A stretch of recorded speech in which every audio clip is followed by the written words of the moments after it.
প্রিয় ভিউয়ার্স, আমাদের আজকের গন্তব্য হযরত পাগল পীর রহমতুল্লাহ আলাইহের মাজার। বাগেরহাটের পাগল পীর রহমতুল্লাহ আলাইহের প্রকৃত নাম কি এবং তিনি সুনির্দিষ্টভাবে কোন দেশ থেকে এসেছিলেন তা নিয়ে সমসাময়িক বা সুলতানি আমলের কোনো লিখিত সরকারি বা ঐতিহাসিক প্রমাণপত্র নাই। ইতিহাসবিদদের মতে পঞ্চদশ শতাব্দীতে সুফি সাধক এবং তুর্কি সেনাপতি উলুগ খান জাহান আলী রহমতুল্লাহ আলাইহে যখন 12 জন আউলিয়া এবং বিশাল সৈন্যদল নিয়ে দক্ষিণবঙ্গে আসেন, তখন পাগল পীর তার সফর সঙ্গী ও অন্যতম প্রধান অনুসারী হিসেবে এই অঞ্চলে পদার্পণ করেন।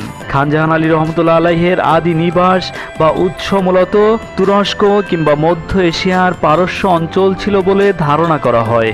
যেহেতু পাগল পীর তারই ঘনিষ্ঠ সঙ্গী এবং অনুসারী ছিলেন, তাই যুক্তিসঙ্গতভাবেই অনুমান করা হয় যে তিনিও মধ্য এশিয়ার পারস্য, বর্তমান ইরান কিংবা দিল্লির সুলতানি শাসন আমলের কোনো অঞ্চল থেকে ইসলাম প্রচারের উদ্দেশ্যে বাংলায় আগমন করেছিলেন।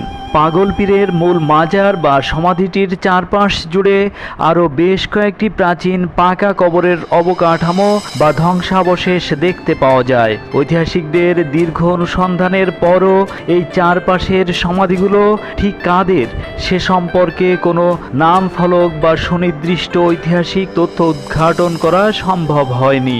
ধারণা করা হয় এগুলো পাগল পীরের সমসাময়িক অনুসারী বা অন্যান্য ধর্ম প্রচারকদের কবর। শত শত বছর ধরে এই স্থানটি স্থানীয় মানুষের কাছে গভীর আধ্যাত্মিক বিশ্বাসের কেন্দ্রবিন্দু হিসেবে বিবেচিত হয়ে আসছে। স্থানীয় হিন্দু ও মুসলিম উভয় সম্প্রদায়ের মানুষের মধ্যেই এই মাজারকে ঘিরে নানা লোককথা প্রচলিত রয়েছে। অনেকেই বিভিন্ন রোগবালাই বা মানসিক শান্তি কামনায় এখানে মানত বা দান খয়রাত করে থাকেন।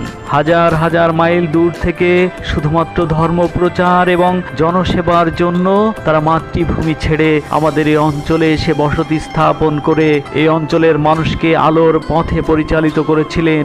আমরা আজ এই অঞ্চলে জন্মগ্রহণ করে নিজেদের ধন্য মনে করি এবং তাদের আত্মার মাগফিরাত কামনা করি। আল্লাহ যেন তাদের প্রতি রহমত এবং সদয় হন। আমিন।